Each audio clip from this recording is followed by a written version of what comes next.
Hello everyone and welcome to episode 12 of Monifactory. I'm going to start off today's episode by immediately building this ABS as it's required in order to make some of the newer multi-blocks.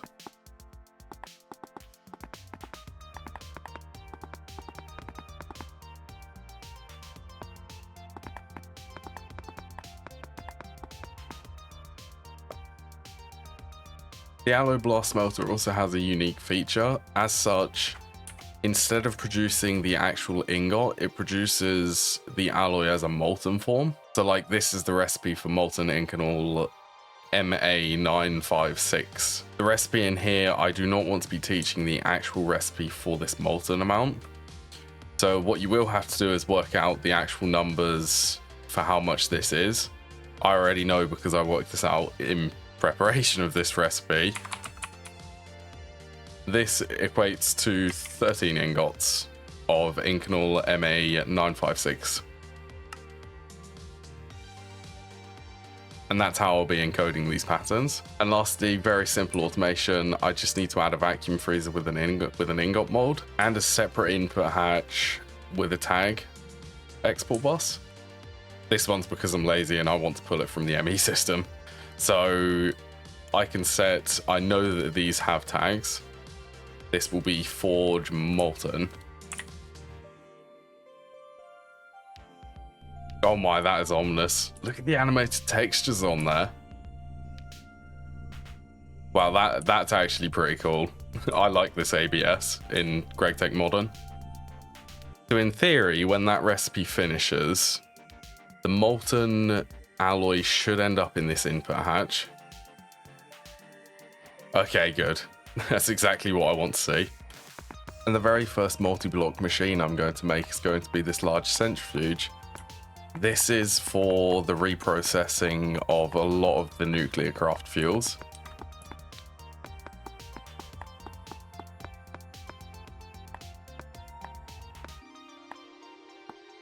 Oh yeah, this is the first one which I get to build. This is so good. The reason why I waited until I could make this large centrifugal unit compared to using the single blocks is the overclocking capabilities.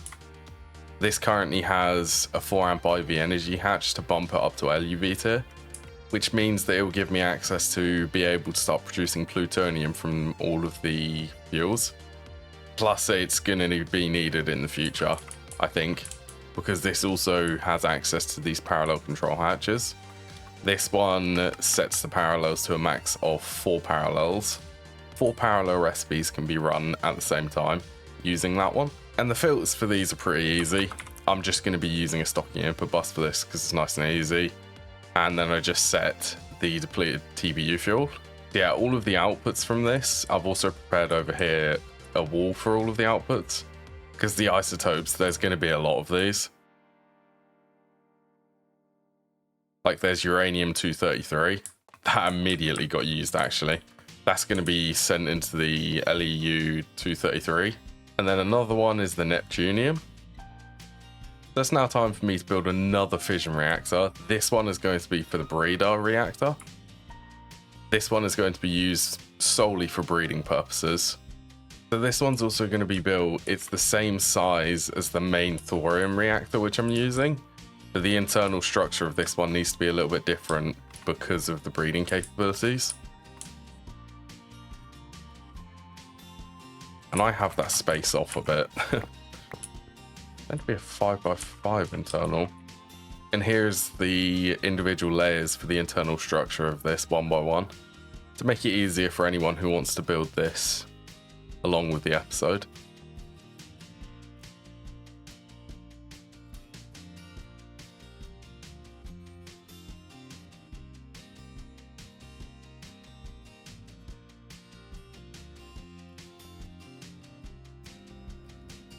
Cool, so this one's now ready to be turned on.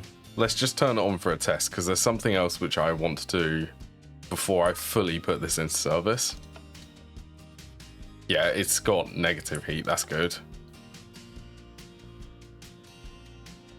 Yeah, so it doesn't really matter how much power this one actually produces. I'm not going for power production, I'm just going for speed of actually processing the fuel. Oh no, my plans were foiled.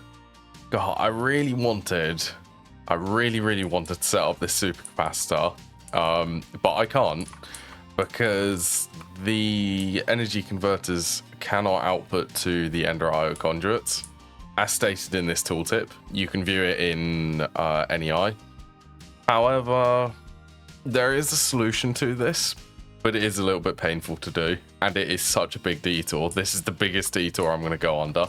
I do really want to be using this supercapacitor because this will stop voiding any excess energy which that breeder reactor is currently burning at the moment, and I really want to keep the power it's producing. Yeah, this detour starts by building an assembly line.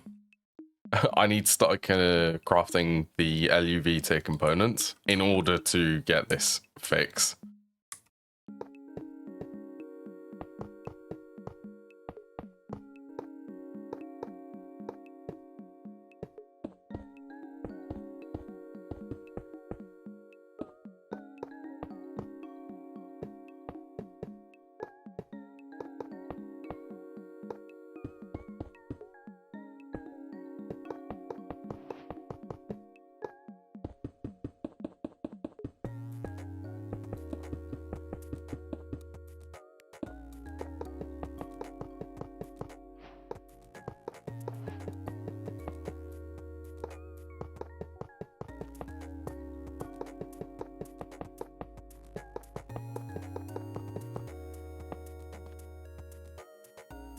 Look at this behemoth of a multi-block.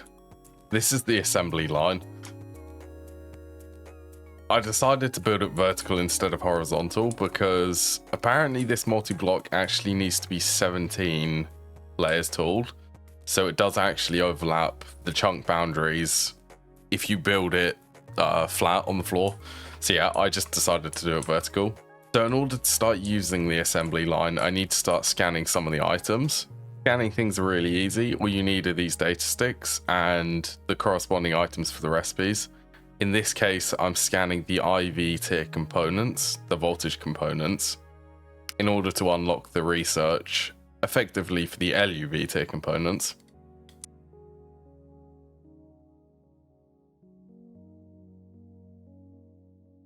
And all of these data sticks for now can be placed inside this data access hatch.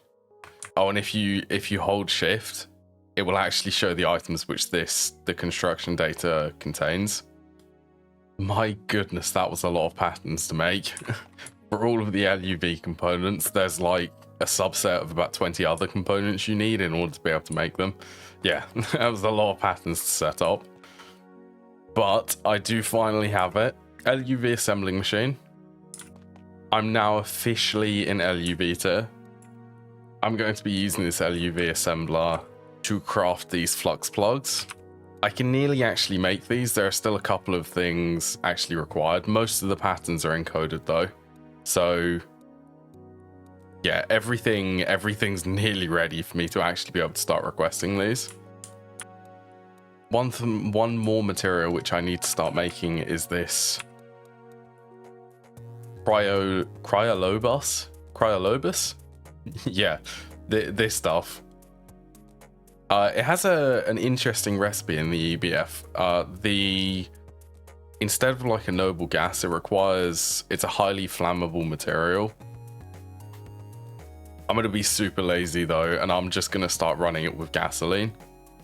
Gasoline's going to be pretty easy for me to automate here.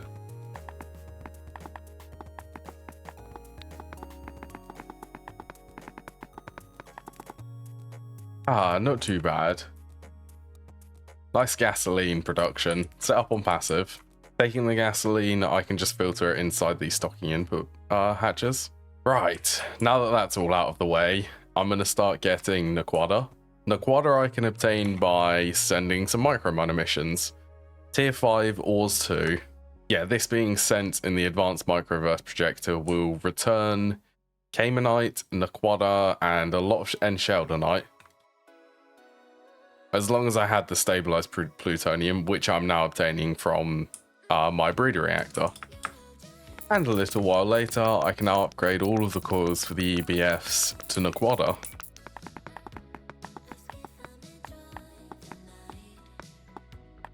With the new coils, I can now start making Cryolobus. Cryolobus. Yeah, you got to love some of the unique names for this. Cryolobus. That's what I'm going to start calling it. I'll try to at least. Yeah, this is the last material required for the Flux plugs. Now these are quite expensive, and there's one more optimization which I've decided to do, and that is upgrade the bending machines and compressor to these large material presses.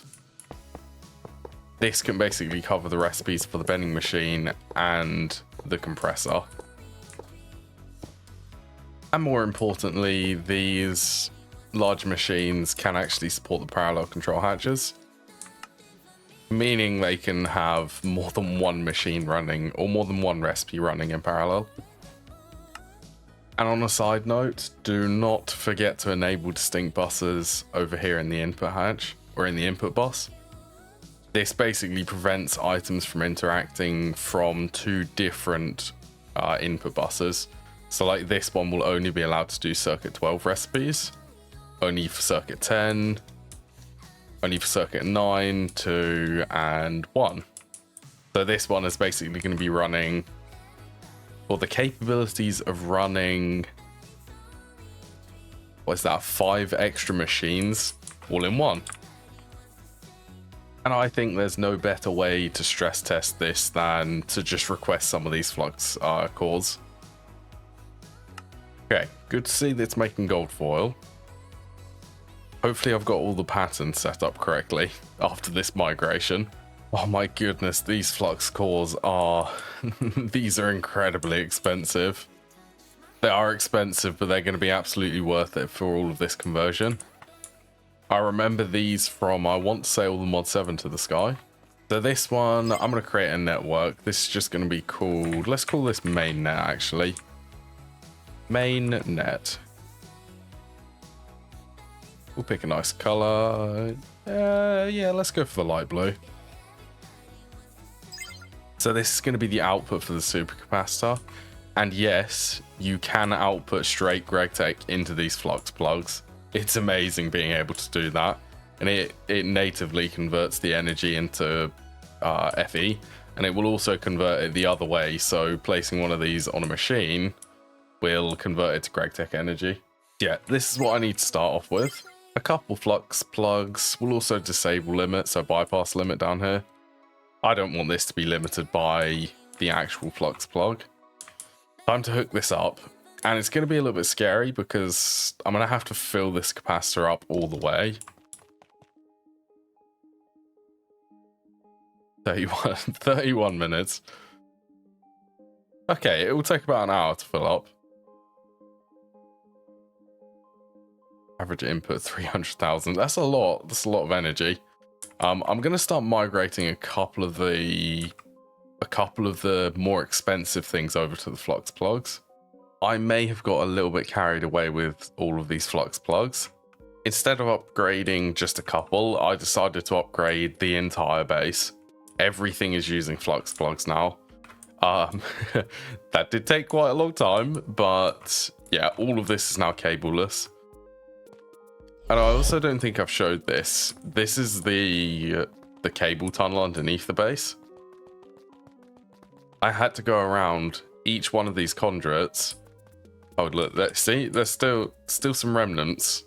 These are glitchy conduits, by the way. These conduits, I'm so glad that I decided to remove them because, like I said, they're really glitchy. I distinctively and vividly remember me removing conduits from this line, and they are back, and I didn't place them. So I don't know what goes on with them, but I don't know, they remember their data a bit too long. I bet there's more of that. Yeah, look at that. I did remove all of the conduits throughout the base. I definitely didn't forget any, and some of them keep showing up again. Be gone, glitchy conduits, go away. And when I was replacing all of the conduits to be Flux plugs, I had a lot of time to think, and I realized that I can actually start upgrading machines and start building multis. So I am going to upgrade this centrifuge to ZPM tier. Using LUV hatches, I can now make these.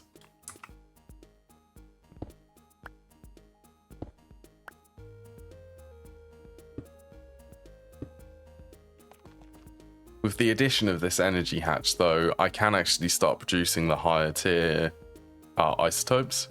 The main ones are berkelium and californium. There are other isotopes of berkelium and californium. I'm pretty much just targeting all of them. I've collected all of them. I've collected every isotope or every necessary isotope which nuclear-craft has to give. This is the wall of isotopes which I have so far. It's looking pretty good, I have to say. That's all of the isotopes ranging from uranium, neptunium, americium, plutonium, curium, berkelium, and californium. And I've even started collecting actinium. Yes, actinium. I've even started collecting actinium. This only is obtained by burning the californium. It's like the last isotope you need to burn up in the nuclear reactor. I think this is actually required, just looking a little bit ahead. This is required for all of the UHV components. Yeah, a bit unnecessary now, but it's nice to have it. Ore processing has finally finished processing the massive backlog of ores in this ore room. The amount of ores which I had was in the, I want to say, hundreds of thousands. I was sending loads of microminer missions, and it's taken like 3 whole days of just leaving the server running to process it all. I think it's time that I upgrade everything to multis, don't you? If it's taken that long to process ores.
My goodness, that was a big project to convert all of these to multis.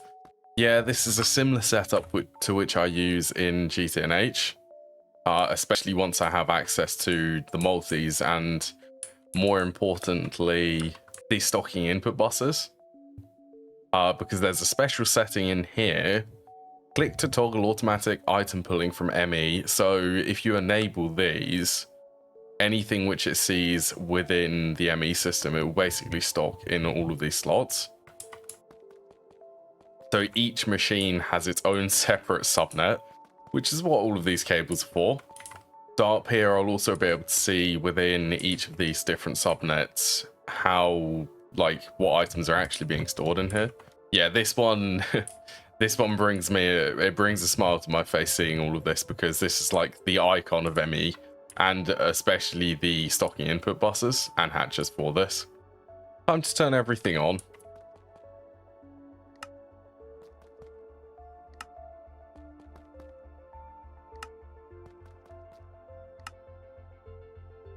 The one thing which I am concerned about, especially with the electrolyzer, is the way that the advanced stocking hatch actually works. It does seem to be actually processing some items at the moment though. Actually, hold on. I forgot to install the parallel control hatches.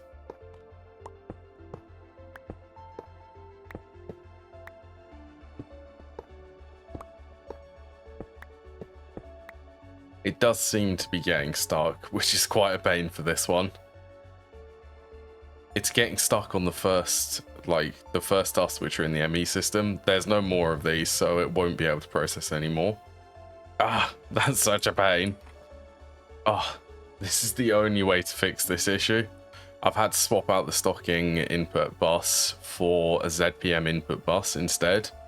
And I've just got a tag export bus just set to all of the items which are currently in that subnet. So for the electrolyzer, it is only going to be dusts passing through here. Yeah, this is the best solution I can come up with to fix the issue of the stocking input bus. And on this lovely note, I'm going to wrap up the episode. I've managed to do a lot of multi-block building today. Yeah, it's good fun once you get access to this.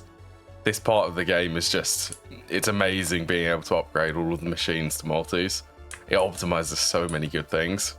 So as always, I hope you've all thoroughly enjoyed today as much as I've enjoyed playing, and I hope to see you all again in the next video.